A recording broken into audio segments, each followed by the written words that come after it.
Hey, what's happening, guys? It is the 14th of April. We are here today to talk about the MLB DFS early slate. We're going to do one members-only video for the whole public today for the early one. We'll come with our standard stuff in the afternoon. Hopefully, everybody had a good night last night. I really wish I hadn't multi-entered last night because my main lineup was amazing, but all the other ones weren't even close to it. So it's just like one of those nights where you break even and it's just kind of boring. Mistakes were made. I know those nights. Those come, but also the nights where your main lineup sucks and the last lineup you built is the one that hits the nuts. So that's part of DFS. Trust me, I know that feeling. I'm pretty sure everybody listening can understand like all the same woes. That's the funny part about the DFS community, whether it be guys like us talking about it or just y'all, the players. Like we've all kind of done the same like smart and stupid things before. Because I mean, like the chalk was good last night. You needed Wilson Ramos, and he was in my main lineup. But I faded him in all the other ones, and it's like you weren't winning anything without Wilson Ramos. For sure. It's one of those things where, like, no matter what, no matter how good you do, no matter how bad you do on any given night, like, you can always spin it to where DFS is just such a mind fuck, right? Like, it always is just messing with you. Definitely. All right. Well, let's talk about today. So you and I have not discussed this slate together at all, but I'm going to make a statement. Tell me if you agree. I'm just going to play Corbin Burnes everywhere. Yeah, I mean, it's hard not to. I think that everyone will feel that way, though. He's just the best pitcher on the slate. And I'm going to take this a step further on him. So you guys know that I'm a Brewers fan, and I've been watching this kid for a few years now. He was awesome when he came up 4 years ago. He had this just weird off year where he was trying to figure things out. It wasn't working. He was trying to turn into more of a pitcher, and it was terrible. And then he was, a Cy Young candidate last year. And he looks amazing to start the year. His stuff is flat out nasty. He's got major high strikeout upsets. I think he ends the year as a top 5 DFS pitcher. Yeah, I've heard a couple people say, like, I've actually heard 2 people around the industry that I respect say he's the best pitcher in baseball right now. And I can't say that. I mean, he's been awesome, but, like, give me my guy Shane Bieber over him right now. Agreed. He's just got a longer track record. Burnes was great last year, but Bieber was better, and Bieber's been nothing. He's been great to start the year. I'm with you. I'll take Trevor Bauer. I'm just talking not even real life right now, just DFS wise. I'll still take Trevor Bauer and Shane Bieber over him, but maybe Jacob deGrom. But that's about the list right there. Yeah, I mean, quite honestly, like, you started off by saying just I'll play Burnes everywhere. I think you would be saying that no matter who was on the slate, no matter what slate it was, like, well, if it was yesterday, maybe different. Okay. Yesterday would be different, like yesterday night, but we don't see slates like that often. Like, if both the slates today and tonight were put together, I think Burnes is probably the top dog on the whole board. Could be. Anyway, so I'm just going to play him everywhere. I'll probably run a 3-entry max today with a cash game, and I'll just run Burnes all the way through. I'm sure he will be. I don't have the numbers yet on who's popular and who's not popular today. I'm sure he'll be popular, but I'll play him everywhere today. I think that nobody else on this slate even really comes close to his potential upside. I agree. That's my biggest problem with not playing him is, like, there's really no good options, man. And you can pair him with, like, Corey Kluber's not even an option for me, but even if you wanted to go down to Jake Arrieta, his counterpart today, and put those two together, it's still super easy to make a lineup. For sure. All right. Do you have an SP2 list? I am interested in some expensive bats, so I will say that. My favorite SP2, I mean, Maeda seems way too cheap. Yeah, it's cold and snowy again in Minnesota today, guys, so I do think Maeda and Eovaldi are both wildly in play. The Boston announcers were kind of gushing over Eovaldi last start, saying something about what he was working on in the offseason. They think this might be the year he finally puts it all together. I don't want to jump in 2 feet with that. I'm sure we've heard that one before. Right, but also they might not have Nelson Cruz again today, which really weakens that lineup. So I could get on board with either of those guys. For sure. I definitely prefer Maeda, who's just a much better pitcher. I trust Maeda more. But I do think Eovaldi his ceiling is comparable, if not a little bit higher, because he might have, on the right day, higher strikeout stuff. Also, Minnesota strikes out more than Boston does. I think you might get, like, that higher ceiling 1 out of every, like, 15 starts. But on the other 14, I'll take Maeda. Fair enough. So those are the 2 guys I was looking at. Joe Ross was real good in his first start. I mean, St. Louis all of a sudden just heated up last night, so I don't love going there, but we talked about this in his last start when we, put a couple of Dodgers bats against him. We've seen him with nice starts at this level. Yeah, definitely. I think that was the side I had a lot of success on because it was one of those smaller slates where everyone used Dodgers bats against him and he was fine. So, I mean, The pitch count's probably not going to be anywhere close to 100, though. no, I mean, I'm not looking to use him here. It's just a matter of how much I like the St. Louis bats against him. Okay. I'm not really looking to use Adam Wainwright. I prefer a touch of the Nationals bats personally. What are your thoughts on him? Yeah, the Nationals and the Yankees and the Nationals are going to be my two favorite offenses. I've been riding with them, and I'm going to continue to ride with them today. Okay. I could understand Griffin Canning. He was all right in his first start. I know Kansas City was all right last night. Well, maybe all right's an overstatement. He did have 7 Ks, though. And he was better later in that start. I think he gave up those runs early. Yeah, I'm a Canning fan. He seems very blah. Agreed. And then as far as Jake Arrieta goes, there's a couple of Brewer bats I like a little bit today, but we're not going to have Christian Yelich today, I'm assuming, because they have an off day tomorrow and they want to get his back right. So I'm assuming he'll be out of the lineup again today. Lorenzo Cain left last night, and I don't think he'll play today. So you are going to get an even more watered-down Brewers lineup today. And other than a really good inning the other day, they've been relatively cold since getting back home. For sure. I think definitely in play. Yeah, and the Milwaukee will strike out. No questions about it. I don't feel great about it, but in play for sure. Yeah, because I kind of feel the same about Arrieta as I do about the guys from the Boston-Minnesota game, so I might as well take the cap space. And for me as a Brewers fan, then I don't have to cheer for Jake Arrieta at all. I agree. I definitely agree. And yeah, I mean, I could see myself if I play 3 lineups, like mixing Burns, Eovaldi, and Maeda, going like 2 of them, like each one in 2 lineups. So let's just pretend Burns and Maeda are our guys in our lineup. So we're rolling with 4150 per offensive guy right here. Even if you go down to Eovaldi, that's not really going to change the structure of your lineup at all. So you're looking at Yankees bats against Stripling and then Nats bats against Wainwright as your main places to go?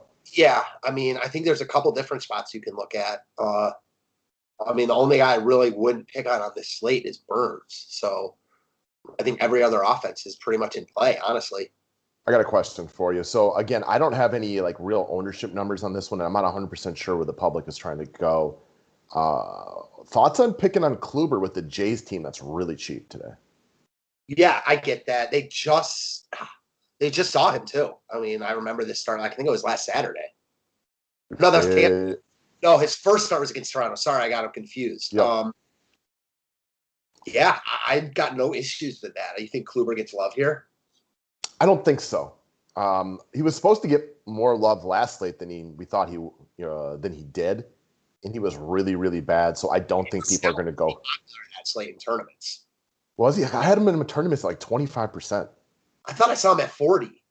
Maybe it was a different tournament. I don't remember how big the one I was playing in was. I just remember somebody tweeted saying, "Great job telling us to fade Corey Kluber," and I hadn't looked at percentages yet. I went home hoping he was chalk, just to find out he was barely owned in the tournaments I played in. Well, that sucks. I can't fully remember, so we'll just take your word for it. And again, we play different tournaments. It could be different. It was a small slate. For sure.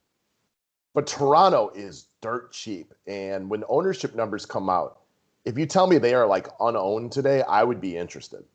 Definitely. I mean, Vlad looks good at the plate right now. I think we both expected a big year from him. Bichette's got big upside every single game that he's out there. Biggio hasn't really gotten it rolling 100% yet this year, but we know he's talented. He had a couple of hits last night, so it could be a nice jumping off point. You can get Gurriel at 3K, Grichuk at 3,800. So that would be a stack I would be enticed by. So if we find out that Toronto's not getting much love today, I do think that in my 3-entry max, I will do a decent-sized Toronto stack in there. I get that. You think this is you got a gut feeling this is the Yankees' breakout game this year? Yeah, I mean, they started to get going a little bit late last night, and I mean, they're just so good. They're so talented. They got so much power. They're better than Stripling. I don't think that like there's one thing in particular I love about them, except for, like I said, they just have really, a ton of power. All these guys like Stanton's RBI single was in like the 7th or 8th. So all these guys started to see the ball better. Hicks had a couple of hits. Yeah, I just like the whole stack. I think they're obviously the highest upside stack on the board. So they haven't been anywhere close to one of the better offenses in baseball to start the year, but we all know they are one of the better offenses in baseball. So there will be a day that they are going to break out in a big way. Will it be today? Well, let's see. We don't know. I can always get on board with the Yankees stack. I mean, I know Stanton hasn't been great to start the year, but we know that any day he walks out there, 2 home runs is a possibility. Same goes for Aaron Judge. Stanton's single yesterday was like 120 miles per hour off the bat. Literally 120. It's the only like hit over 119 miles per hour in like, I can't even remember the time span, but like a while. All right. Any less love for him if Sanchez doesn't make the lineup day game after a night game and stuff like that? Definitely not, because Higashioka homered in his last start, is cheaper. So yeah, I like Sanchez much more, but like he changes the stack around. Okay, fair enough. We kind of went through Toronto already. As far as the Washington bats go, look, like Adam Wainwright is not a complete and utter gas can, but he's not the perennial Cy Young candidate that he was, say, 5 to 10 years ago. No, on this slate, I think you can look to get after him a little bit. Excuse me. Reno Juan Soto is great. Nobody's going to make any arguments against that point. Schwarber's played 2 games now and has looked decent in both of them. Trey Turner hasn't been great to start the year, but we know he's one of the highest upside plays on any given slate because of his ability to steal 2 or 3 bases and throw in some power. And then your new boy, Josh Bell, again, has only played a couple of games this year, but he's very, very cheap and got big power. He's walked 3 times too, so he's not seen the ball terribly. No, and he was crushing in spring training. So not that I'm using him because of that, but like it doesn't hurt. And like all of a sudden, the Washington 2 through 5 is pretty solid. I mean, with Turner and Soto, like real good. Obviously Soto, now Schwarber, Bell.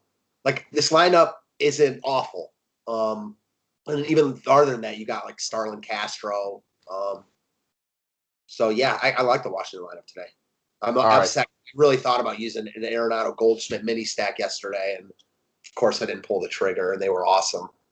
Well, I was lucky I won all my drafters contests yesterday, so it wasn't a big deal, but I was debating between Nolan Arenado and Jose Ramirez as a sub-in when Justin Turner didn't make the starting lineup, and I went with Ramirez, and needless to say, there's a pretty big discrepancy in their scores yesterday. For sure. So, I'm not going to chase St. Louis. They were awesome last night, but I don't think I'm really interested in going back after them today. No, I think you could look at Matt Carpenter, though, like hitting in the middle of that lineup real cheap. He's playing second base.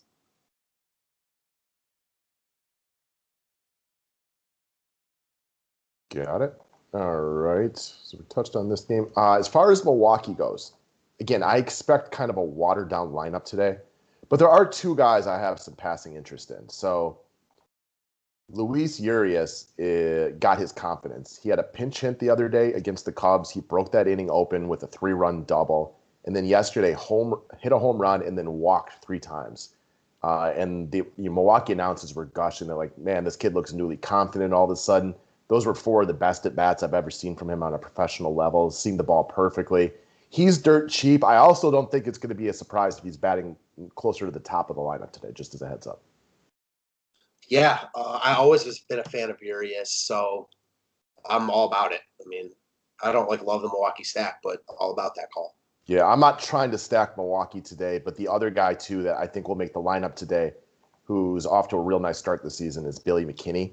And he's going to be 2,500. I don't know where he'll be batting, but I'm assuming Yelich and Kane will both be out. Kane seemed to kind of mess with his quad a little bit last night, trying to overextend into first base. And then Yelich, with the off day tomorrow, and they want to get his back right, I would be shocked if he's in the lineup today. So I think Billy McKinney will make it. He's had really nice bats all season long, batting 500 to start the year, and he's 2,500. Yeah, I mean, if you need it. I don't think we'll need it on this slate, but if you need it, sure. All right. I'm assuming the Angels get love today against Keller, who's been terrible to start the year. I assume so as well. Their lineup isn't great right now, though. Upton's day-to-day. Rendon's out. Can't remember who else they're missing. Fowler's out. Lagares is out. I don't know. They should get a little love. I guess Trout, Walsh, Ohtani. Who else do you really want to say? Ohtani is I know you're a huge Ohtani fan. He is killing it. He's only 4,300. I'm going to assume dude is overwhelming chalk today. Yeah, I would assume so. I placed a wager right before the season started, plus 3,000 on Ohtani to win AL MVP. Just like small. I didn't place it on anyone else, only Ohtani. Because he pitches and I'm not saying that like he's gonna win the MVP, but like if it ended today, he'd be in the conversation. Yeah, I think your odds are pretty good there. I mean, Right. not that he's going to win, but like if he does, you're getting paid nicely. He's not gonna win. I mean, more than likely. But he's now become what I thought he could be, and he's obviously playing really well to start the year. He should be really chalk. 4,300. He looks great. This lineup sucks though right now. Yeah, I don't know if people ended up using Jack Mayfield yesterday, but he did exactly what we said he was going to do. It was like there's cheap chalk. I know Nomar Mazara was a guy like I just kind of penciled into most of my lineups because he was basically free and he paid out nicely, but he was huge chalk. Hopefully people went there instead of Jack Mayfield, but he's just not a good hitter. I doubt people used him. Yeah, it seemed like the numbers were a bit high. As far as the guys from the Angels, though, it's these top three guys, Trout, Walsh, and Ohtani. Other than that, you're right. Their lineup is not good. You probably want to get Trout into your cash games, but knowing that it's baseball and anything can happen, if Trout only has like a mediocre day or a bad day, you can get a lot of leverage by not using him in GPPs if you can get your other guys to succeed. Mm-hmm. So there's that. As far as Kansas City goes, like I'm not trying to stack against Griffin Canning, but like you mentioned something yesterday. Not a lot of teams will be as aggressive on the base pass as Kansas City. We saw multiple stolen bases last night. Benintendi, who it's been a while but is not a bad player, is starting to show buying signs, walks in 3 straight games, stolen bases in 2 of the last 3. Very affordable. Definitely. Don't mind a couple Royals pieces here. Yeah, not looking to go all in on him. I'm a Hunter Dozier fan, but he looks god-awful to start the year, so I couldn't put any of my money on this one. Yet to get a hit, not getting anywhere close. No chance I could use him. Give me like Dozier, or not Dozier. Give me Soler over him all day. Twice on Sunday. Give me anybody over him. Give me you, and you're not even in the player pool. Fair enough. Because at least then you'll be the minimum. That's true. Whit Maryfield is another guy having a great start to the season. I jokingly said I couldn't play him over Trout yesterday. Well, I should have played him. I didn't really play Trout either, but should have played him over Trout. Yeah, definitely. I mean, he runs, and he's got a little bit of power. He's good, man. He shouldn't be this expensive, but he's good. And you can always make a case for overpaying for someone in baseball. Yeah, because if like nobody uses him. Right. Like, obviously, he's too expensive for what, like, he's, his mean projection. But he's got upside, and no one's going to use him. And price in baseball is just so much different than basketball. No doubt about it. All right, Boston, Minnesota. Again, it's really nasty cold weather here today. Sounds like they're going to play the game again, so I don't really think you need to worry about that. But as far as going to the offenses in this game, I'm not overly interested. I don't really want to pick on Kenta Maeda, but I could also be talked into a Rafael Devers one-off because, I don't know, hot's hot. Yeah, I talked about this, like, right before that, he was going to get hot. Like, he's awesome. I love Devers. He's really good. He's got massive power. I'm with you. I'm not looking to use Boston against Maeda, but if I had money to play with, like, Devers over Maeda. Like, you know what I mean? Like, I don't know. Like, I'm not afraid to use a bat against Maeda. Definitely. Outside of that, not really overly enticed by the offensive thing. The other guy you could get me on board with is the red-hot Byron Buxton, who continues to absolutely rake. And just as I mentioned yesterday, we haven't seen the stolen bases yet this year, but they're coming. A lot of his hits have been for extra bases. I know he singled yesterday, but I don't know if there was anybody on in front of him or what the deal was. This guy's been awesome to start the year. And as we talked about yesterday, there's never been a lack of talent here. No, honestly, the Twins are a little intriguing. Not that they're like in such a fantastic spot, but we know Eovaldi can get hit, and I don't think they get like any love. No. My problem is if Nelson Cruz doesn't make the lineup, I just don't really have any interest in any of their individual hitters. The other guy I like, Polanco, looks terrible to start the season. So it's difficult for me to want to use a roster spot on him. Like, okay, I guess I could understand Max Kepler as well. But I get your point, though. I mean, all of a sudden, we've talked about this lineup a lot. If Cruz is out, no Cruz, Rosario's gone. I can't remember who else was gone, but there was someone else that was long gone, too. This lineup's just not, I don't know, it's not that good. Agreed. Well, Dozier didn't even make the lineup today, so I don't have to worry about playing him. Oh, Jesus Christ, I can't read. Okay, there he is. Got Perez playing the DH today. Kind of what you would have expected. Yeah, no doubt. A little weaker lineup because you got Cam Gallagher in there, but it is what it is. Yeah, I mean, I think that about does it for me. So again, to suffice or to summarize, Burns, just, I don't know. I just think that's probably going to be chalk, but it's chalk you're probably just going to want to eat. His cutter is unreal. He's going to get massive strikeouts this season. He could easily lead the league in strikeouts. For sure. Did he just face the Cubs? In the first start, and then he got St. Louis in the second one. He's given up one hit in each of his first 2 starts. Oh, no, he didn't face the Cubs in his first start. Oh, no. It was the Minnesota. Never mind. No, he hasn't faced them yet. Yeah, which definitely makes me like him more for sure. I mean, he's not going to only give up one hit every game. Like, there will be games where teams hit him. Yeah. I don't know. He's not one of those guys who give up a lot of hits though either. Like, so even if you're trying to be contrarian, I can see him walking a bunch of guys. For sure. I'm not interested in using Cubs bats against him, but my highest priority on this slate, I think, is the Yankees bats. Okay.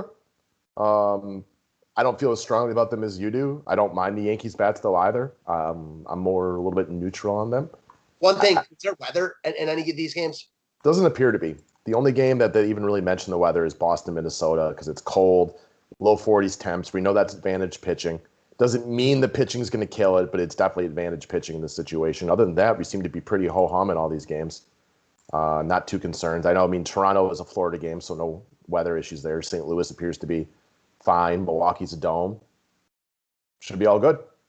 Sweet. I didn't know if there was issue in that Florida because I know they're always dealing with rain, or sometimes dealing with a lot of rain, I should say. So one lineup, I'm thinking you're Burns, Maeda. You have talked me a little bit into Eovaldi. I mean, that Minnesota lineup sucks, so I think either of those two. I mean, I don't play Maeda all that much, but that's usually because he's expensive. Like, he's so cheap.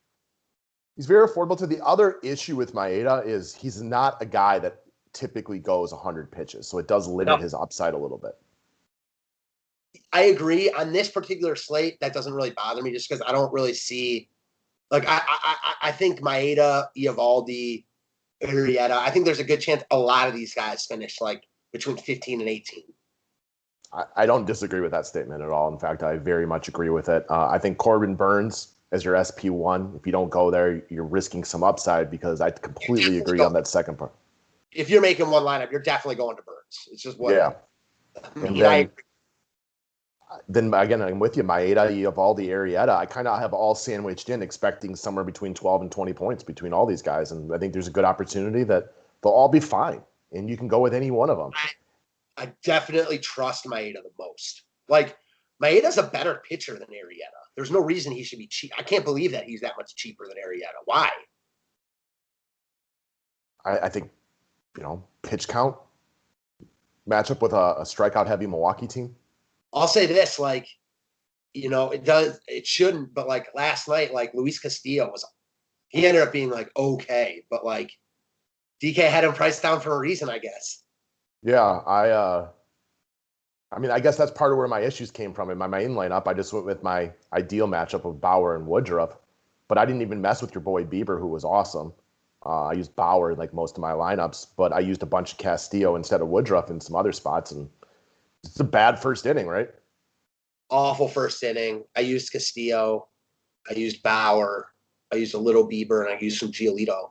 Giolito was awesome, but Bieber was better because he just threw so many less pitches. I was trying to, like I said, I set more lineups than normal last night, and I couldn't decide if I wanted to go with a pitcher's duel of Bieber, Giolito, or Flaherty, Strasburg. And I'm like, I'm going to take a chance on the lower-owned Flaherty, Strasburg. And Flaherty was all right. Strasburg was god-awful, obviously. And that was what we will call the wrong decision, ladies and gentlemen. Yeah, Flaherty was... He was okay. Yeah, I was pissed because the first batter of the game, Robles, it was a 3-1 count, and it was ball four. Definitely ball four. There's calls like that all game, every game, I know. But, obviously they called it a strike. Next pitch, he swung out on, a awesome slider. Probably Flaherty's best slider of the night. And that, changes the complexion of the game, especially because the Nationals were really making him work. That said, like, it was impressive for me that Flaherty was able to pitch that well. Like, I don't think he had his best stuff. So I'll say that. That's what I was happy with Woodruff last night, too. Just more as Okay. like a real-life Brewers fan. He did not have his best stuff. He was not pinpoint location or anything like that. But I think for us, and we've discussed this, the true sign of becoming like that next step up the pitching ladder is if you can get through games only allowing one run when you just didn't have your best stuff on the day. So as a Milwaukee fan, I was extremely excited about that because that was about as off as you were going to see him. For sure. I didn't watch it, so very encouraging. I'd be very happy if I were you as well. I'm very excited. I think the Brewers clearly need to add a bat, but they have Freddy Peralta added that slider this year too, and he's looked good to start the season. If you can go through that 1-3 punch of Burns, Woodruff, and Peralta, it's very Cleveland-esque. Like as far as your Indians go, and 3 like stud young pitchers like this. It definitely is, and I agree. I'd be very happy if I were you too, because Burns and Woodruff look like potential number ones. Yeah, and Peralta's stuff is up there too, but he's always had the issue that he's like a 2-pitch guy, and it's hard to be a starter in this league as a 2-pitch guy. And he added the slider in the offseason, and he absolutely gave the Cubs fits. And I think it was the first start because they just weren't expecting it. They had no idea what to do with the slider every other pitch. It's funny because their lineup is so good. I feel like the Dodgers rotation doesn't get that much love, but their rotation's now awesome with Bauer. Yeah. Bauer, you can say what you want about Kershaw, but he is what he is. Buehler and Urias. I mean, those guys are awesome. The one team that I'm interested to see, and I'm like trying to think whose rotation I like better right now, San Diego or Milwaukee. San Diego has got a lot of names, but a lot of injuries also. Blake Snell hasn't looked great. Obviously Paddock hasn't looked good at all. They have Darvish now, who's been good. Lamet hasn't pitched. Clevenger's out for like the year. Like they got a ton of names. I think Milwaukee's 1-3 combo of Burns, Woodruff, and Peralta has very, very high upside, but still in a month from now, if the wheels fell off and things aren't going well, who's shocked? Like nobody, right? Right. Or like if Burns and Woodruff are awesome, but Peralta falls off, or like if one of them gets hurt or whatever it is. Yeah. And like Hauser's been fine in his first couple starts, and Anderson is exactly what you want on a roster like this, where you got young, really, really high upside guys. Just give me a veteran at the end of the rotation that will go out there at the end of the year. He's going to have an ERA between 4 and 4.5. He's going to give you a bunch of professional starts and eat innings. He's never going to be super impressive, but he'll just do the dirty work like that. Yeah, and he's your only lefty. Yeah, exactly. You throw him in there every once in a while. Soft tossing lefty versus power righties. So I don't know. It's interesting. It gives me cause to be excited. Big problem the Brewers need, man. They need to add a bat. Well, the Indians have the same problem. So, I feel you. They definitely, the Brewers' offense, it seems like it was only a couple of years ago, but it seems like a while ago where their offense was like cooking. Well, it's definitely, we had pitching issues and the offense was good, but we don't have Moustakas anymore, right? Like Eric Thames, Thames flamed out. Like that's not a thing anymore. Yeah. Ryan Braun is not on the team. So even though he hasn't what he was, 8 years ago, he was still a decent piece and we get hot at times. Well, the offense has gone down and the pitching has gone up. Now we need to add a bat. And all those, like, Yelich is still amazing, obviously, but like all those guys around him made him like the best hitter in baseball, which he's not been since then. No, that award goes to Mike Trout, Ronald Acuna, or Juan Soto. For sure. Or Mookie Betts. Yeah, or Mookie Betts. And I'll say this, like, if you take last year out, JD Martinez is still right up there as well. He looks damn impressive to start the year. So we'll see if it continues. But I think that's one of the things, like we've mentioned it, but in the pandemic shortened year, one, it's a small sample size. Two, you had guys knowing that it was only a 60-game season. If they struggle the first 30 games, like think about a guy like Anthony Rizzo, who every year just sucks to start the year. You know what I mean? Like the guys like that, Aramis Ramirez used to be the same way. Like now you're pushing because the first 20, 30 games haven't gone bad and half the season is over. Martinez not being able to use video during the innings was a big problem for him. Yeah, all of a sudden, like you said, you go like 2 for your first 20 like that snowballs quickly. You're thinking like it gets in your head. Baseball's such a mental sport. Like I imagine that pandemic shortened year really messed with a lot of players. How could it not? No doubt about it, guys. So that's what we got for today. We want to wish everybody best of luck. We now have chat up on the website. Memberships are available. If you have any questions, please let us know. And we got plenty of more to talk to you guys about today. Thanks, guys.